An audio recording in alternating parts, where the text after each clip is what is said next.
Hey there, I'm your imaginary friend, and I have for you now a story by E.F. Benson from the collection Visible and Invisible, which was specially mentioned by Lovecraft in his essay on supernatural horror in literature. Now, as always, bear in mind that sometimes an author will have included something in their work that at the time of writing seemed fine to them. It's not always fine. Uh, Sometimes I feel that as a friend, even an imaginary friend, I'm obliged to provide a little extra warning. And now this story has some thinly veiled racism by proxy that is a little egregious, but I think um, more concerning is that if you have any sensitivity to mention of sexual violence, there is a short but fairly raw passage here that kind of comes up abruptly. So you may want to be prepared for that. Otherwise, it might take you by surprise, and that might not be pleasant. This is called the horror horn. For the past 10 days, Alhabel had basked in the radiant midwinter weather proper to its eminence of over 6,000 feet. From rising to setting, the sun, so surprising to those who have hitherto associated with a pale, tepid plate indistinctly shining through the murky air of England, had blazed its way across the sparkling blue, and every night the serene and windless frost had made the stars sparkle like illuminated diamond dust. Sufficient snow had fallen before Christmas to content the skiers, and the big rink, sprinkled every evening, had given the skaters each morning a fresh surface on which to perform their slippery antics.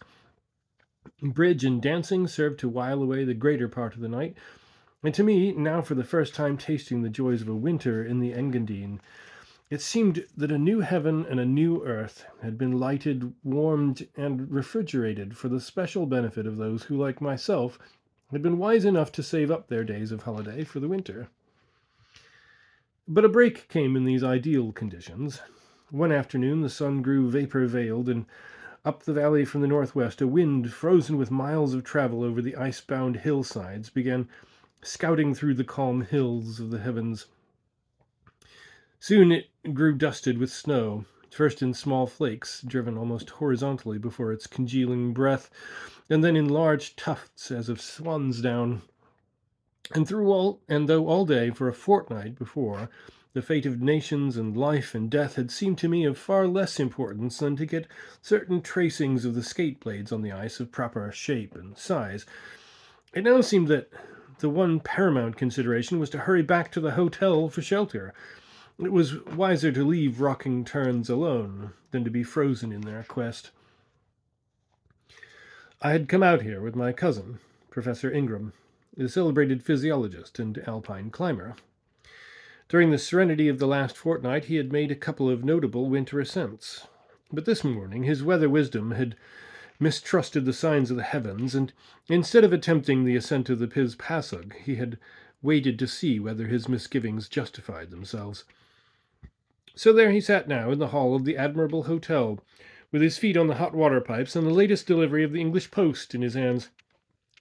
This contained a pamphlet concerning the result of the Mount Everest expedition, of which he had just finished the perusal when I entered. "A very interesting report," he said, passing it to me, "and they certainly deserve to succeed next year. But who can tell what that final 6,000 feet may entail? 6,000 feet more when you have already accomplished 23,000 does not seem much. But at present no one knows whether the human frame can stand exertion at such a height. It may affect not the lungs and heart only, but possibly the brain. Delirious hallucinations may occur. In fact, if I did not know better, I should have said that one such hallucination had occurred to the climbers already." "And what was that?" I asked. "You'll find that they thought they came across the tracks of some naked human foot at a great altitude. That looks at first sight like an hallucination. What more natural than that a brain excited and exhilarated by the extreme height should have interpreted certain marks in the snow as the footprints of a human being? Every bodily organ at these altitudes is exerting itself to the utmost to do its work, and the brain seizes on those marks in the snow and says, 'Yes, I'm all right. I'm doing my job, and I perceive marks in the snow which I affirm are human footprints.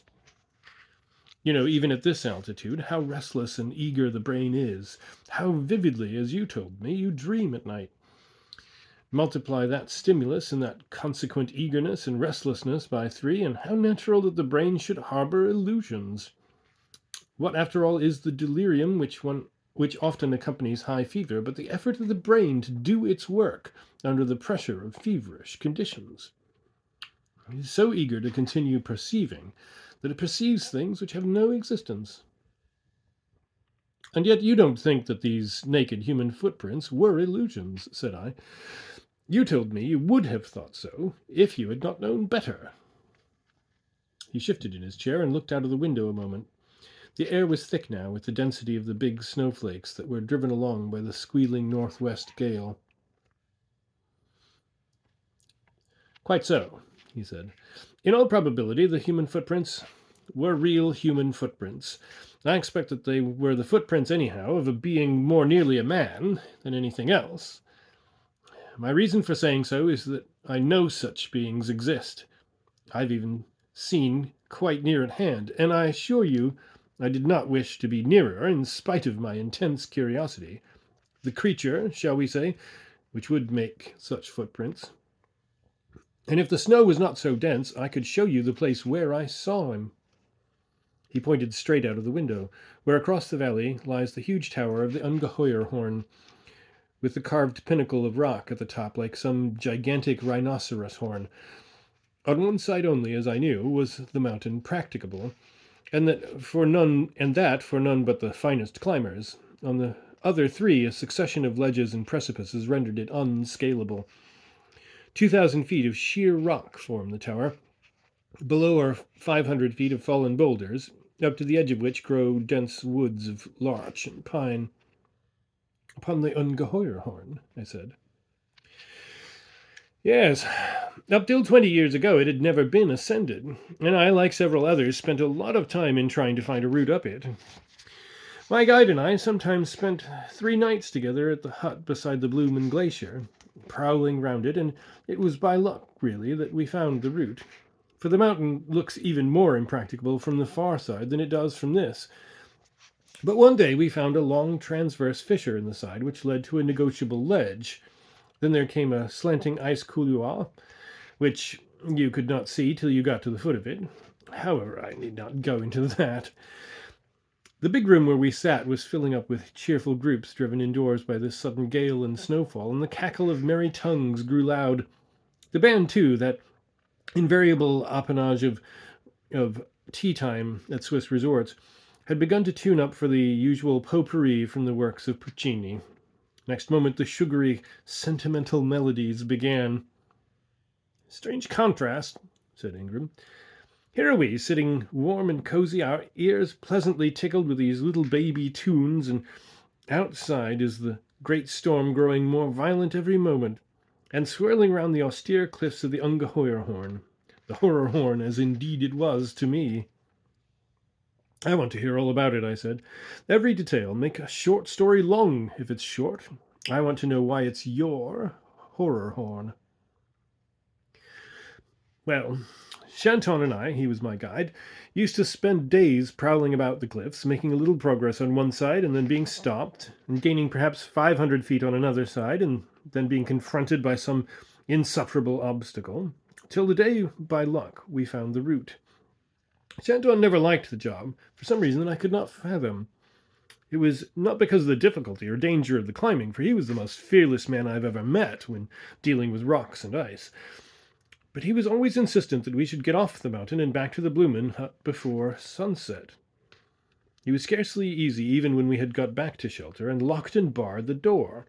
And I well remember one night when, as we ate our supper, we heard some animal, a wolf probably, howling somewhere out in the night.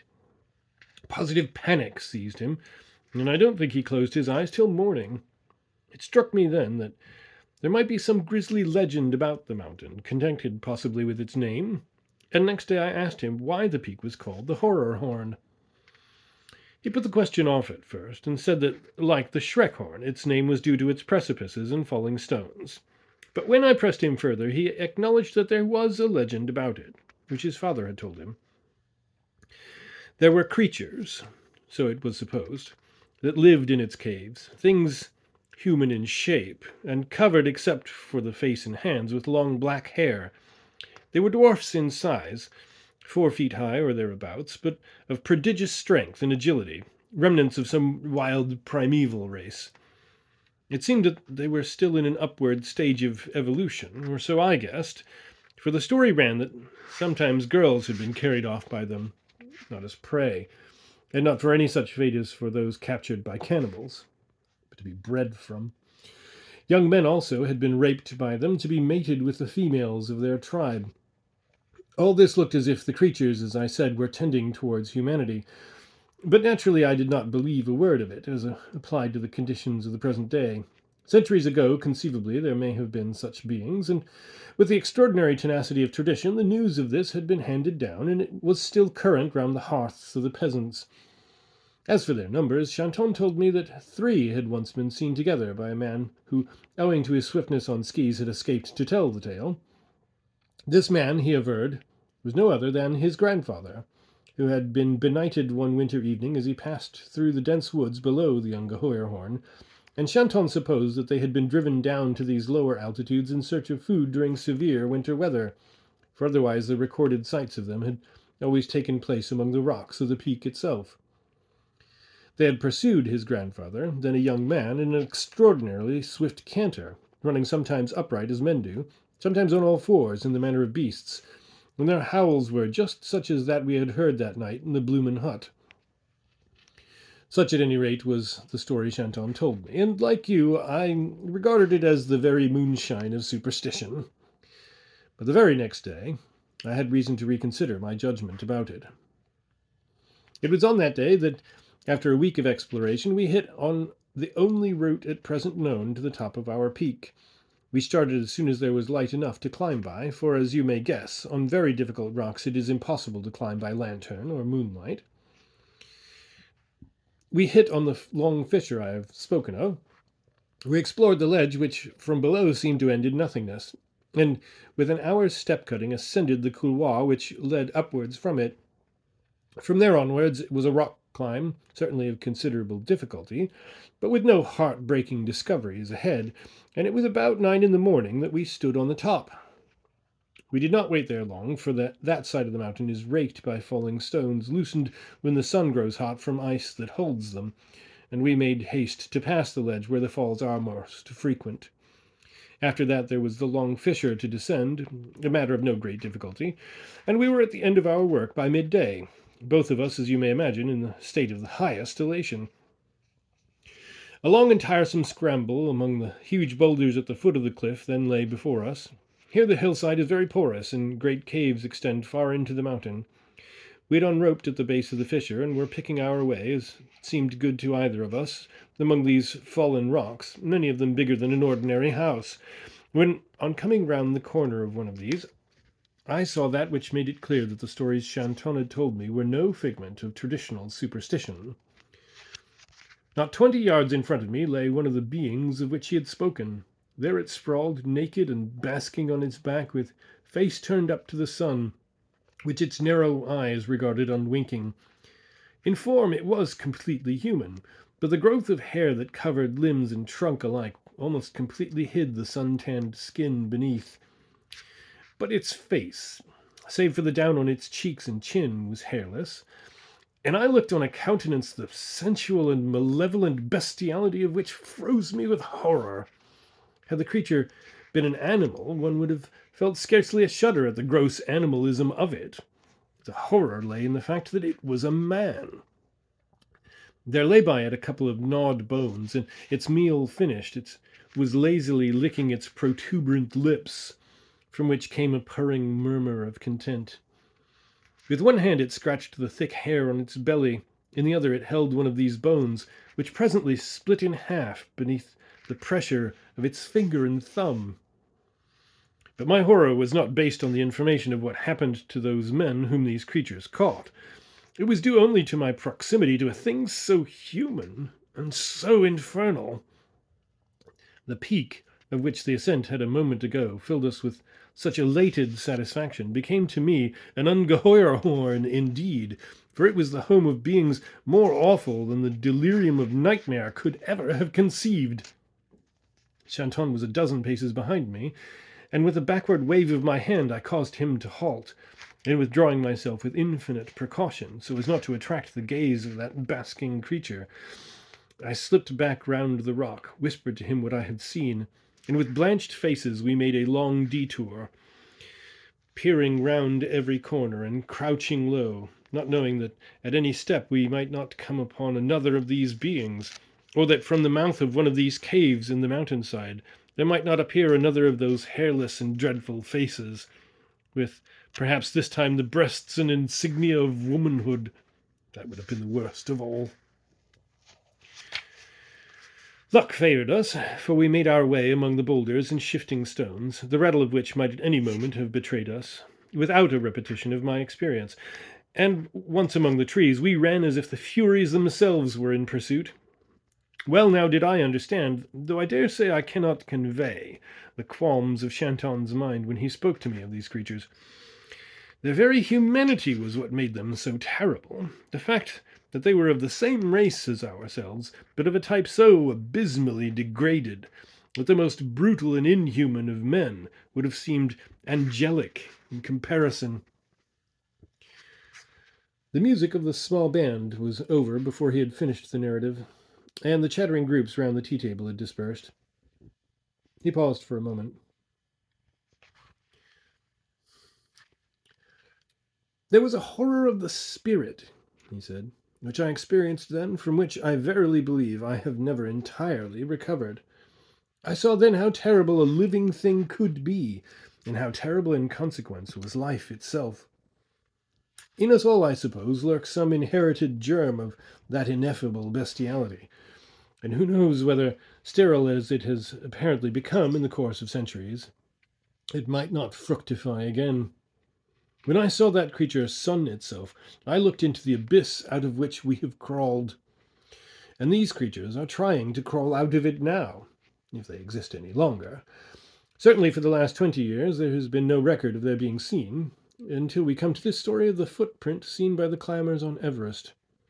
If that is authentic, if the party did not mistake the footprint of some bear or whatnot for a human tread, it seems as if still this bestranded remnant of mankind is in existence.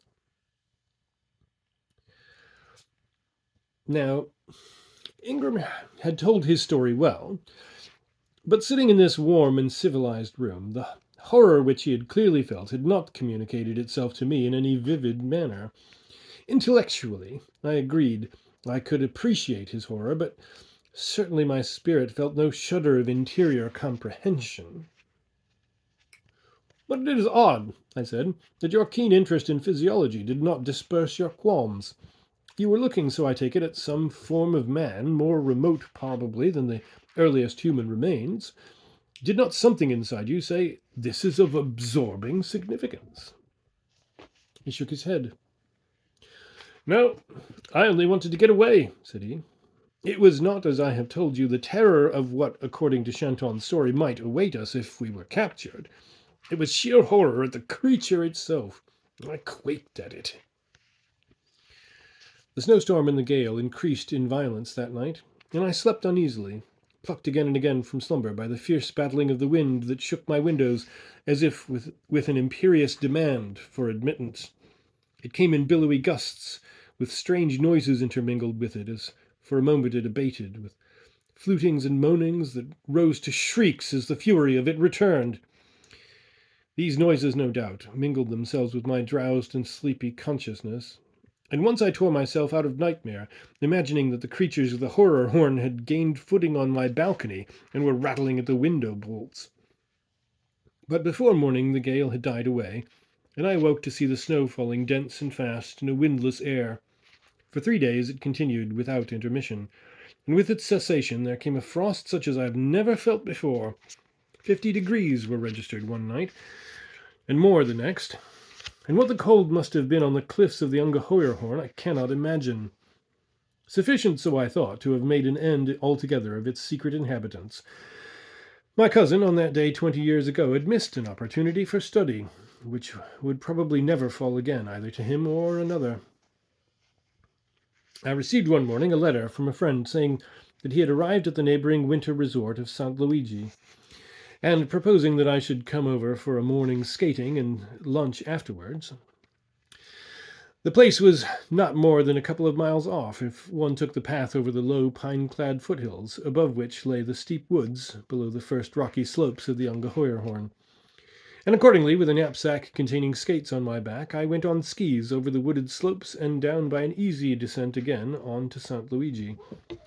The day was overcast, clouds entirely obscured the higher peaks, though the sun was visible, pale and unluminous through the mists. But as the morning went on, it gained the upper hand, and I slid down into St. Luigi beneath a sparkling firmament. We skated and lunched, and then, since it looked as if thick weather was coming up again, I set out early, about 3 o'clock, for my return journey. Hardly had I got into the woods when the clouds gathered thick above, and streamers and skeins of them began to descend among the pines through which my path threaded its way. In 10 minutes more their opacity had so increased that I could hardly see a couple of yards in front of me.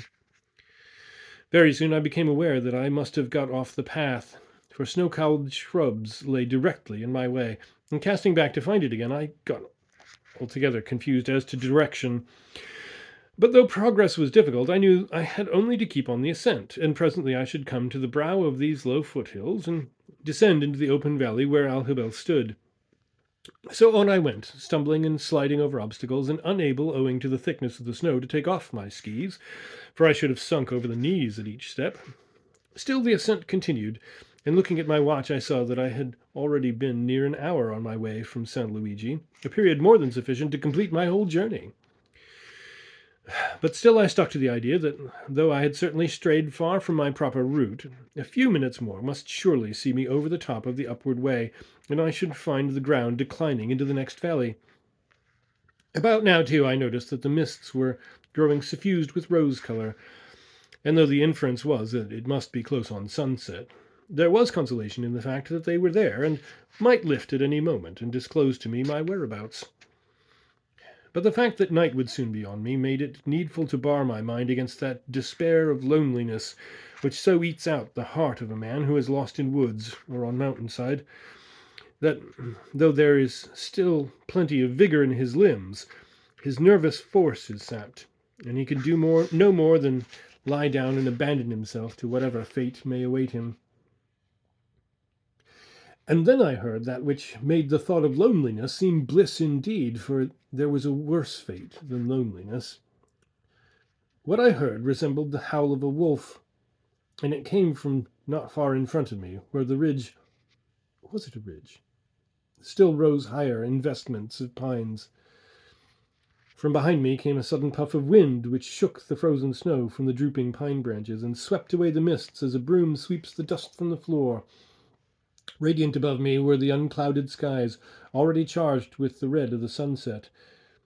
And in front I saw that I had come to the very edge of the wood through which I had wandered so long. But it was no valley into which I had penetrated, for there right ahead of me rose the steep slopes of boulders and rocks soaring upwards to the foot of the Ungeheuerhorn. What then was that cry of a wolf which made my heart stand still? I saw.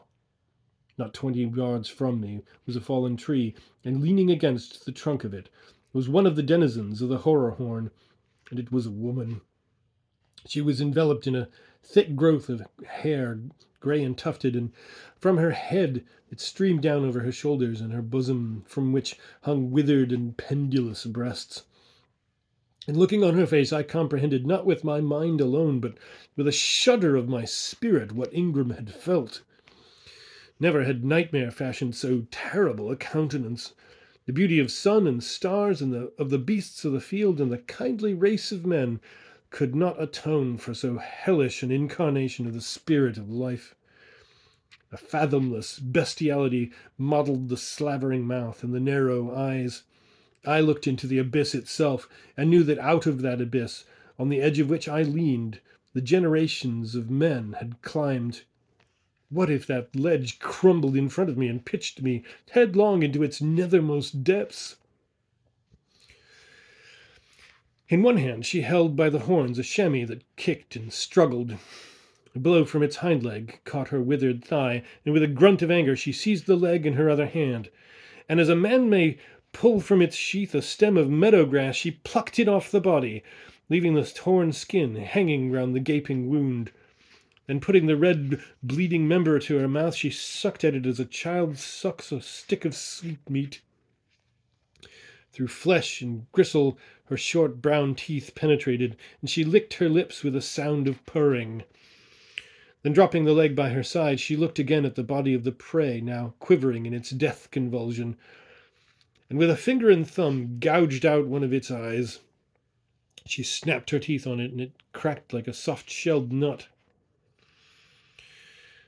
It must have been but a few seconds that I stood watching her, in some indescribable catalepsy of terror, while through my brain there pealed the panic command of my mind to my stricken limbs, "Begone! Begone while there is time!" Then, recovering the power of my joints and muscles, I tried to slip behind a tree and hide myself from this apparition. But the woman, shall I say, must have caught my stir of movement, for she raised her eyes from her living feast and saw me. She craned forward her neck, she dropped her prey, and, half rising, began to move towards me. As she did this, she opened her mouth and gave forth a howl such as I had heard a moment before. It was answered by another, but faintly and distantly. Sliding and slipping, with the toes of my skis tripping in the obstacles below the snow, I plunged forward down the hill between the pine trunks. The low sun, already sinking behind some rampart of mountain in the west, reddened the snow and the pines with its ultimate rays. My knapsack with the skates in it swung to and fro on my back. One ski stick had already been twitched out of my hand by a fallen branch of pine, but not a second's pause could I allow myself to recover it. I gave no glance behind, and I knew not what pace my pursuer was on my track, or indeed whether any pursued at all. For my whole mind and energy, now working at full power again under the stress of my panic, was devoted to getting away, down the hill and out of the wood as swiftly as my limbs could bear me. For a little while I heard nothing but the hissing snow of my headlong passage and the rustle of the covered undergrowth beneath my feet. And then, from close at hand behind me, once more the wolf howl sounded, and I heard the plunging of footsteps other than my own. The strap of my knapsack had shifted, and as my skates swung to and fro on my back, it chafed and pressed on my throat, hindering free passage of air, of which, God knew, my laboring lungs were in dire need. And without pausing, I slipped it free from my neck and held it in the hand from which my ski stick had been jerked. I seemed to go a little more easily for this adjustment, and now, not so far distant, I could see below me the path from which I had strayed. If only I could reach that, the smoother going would surely enable me to outdistance my pursuer, who even on the rougher ground was but slowly overhauling me. And at the sight of that riband stretching unimpeded downhill, a ray of hope pierced the black panic of my soul. With that came the desire, keen and insistent, to see who or what it was that was on my tracks, and I spared a backward glance. It was she, the hag whom I'd seen at her gruesome meal. Her long grey hair flew out behind her, her mouth chattered and gibbered, her fingers made grabbing movements, as if they already closed on me. But the path was now at hand, and the nearness of it, I suppose, made me incautious. A hump of snow-covered bush lay in my path, and thinking I could jump over it, I tripped and fell, smothering myself in snow. I heard a maniac noise, half scream, half laugh, from close behind, and before I could recover myself, the grabbing fingers were at my neck, as if a steel vice had closed there. But my right hand, in which I held my knapsack of skates, was free, and with a blind, back-handed movement I whirled it behind me at the full length of its strap, and knew that my desperate blow had found its billet somewhere. Even before I could look round, I felt the grip on my neck relax, and something subsided into the very bush which had entangled me. I recovered my feet and turned. There she lay, twitching and quivering. The heel of one of my skates, piercing the thin alpaca of the knapsack, had hit her full on the temple, from which the blood was pouring, But 100 yards away I could see another such figure coming downwards on my tracks, leaping and bounding. That panic arose again within me, and I sped off down the white, smooth path that led to the lights of the village already beckoning. Never once did I pause in my headlong going. There was no safety until I was back among the haunts of men. I flung myself against the door of the hotel and screamed for admittance, though I had but to turn the handle and enter. And once more, as when Ingram had told his tale, there was the sound of the band and the chatter of voices, and there, too, was he himself, who looked up and then rose swiftly to his feet as I made my clattering entrance. "I've seen them too," I cried. "Look at my knapsack. Is there not blood on it? It is the blood of one of them, a woman, a hag, who tore off the leg of a chamois as I looked, and pursued me through the accursed wood. Whether it was I who spun round, or the room, which seemed to spin round me, I knew not. But I heard myself falling, collapsed on the floor, and the next time I was conscious at all, I was in bed. There was Ingram there, who told me that I was quite safe, and another man, a stranger, who pricked my arm with the nozzle of a syringe and reassured me. A day or two later I gave a coherent account of my adventure, and 3 or 4 men, armed with guns, went over my traces. They found the bush in which I had stumbled, with a pool of blood which had soaked into the snow, and still following my ski tracks, they came on the body of a chamois, from which had been torn one of its hind legs, and one eye socket was empty. That is all the corroboration of my story that I can give the reader, and for myself I imagine that the creature which pursued me was either not killed by my blow, or that her fellows removed her body. Anyhow, it is open to the incredulous to prowl about the caves of the Ungehoyer Horn and see if anything occurs that may convince them.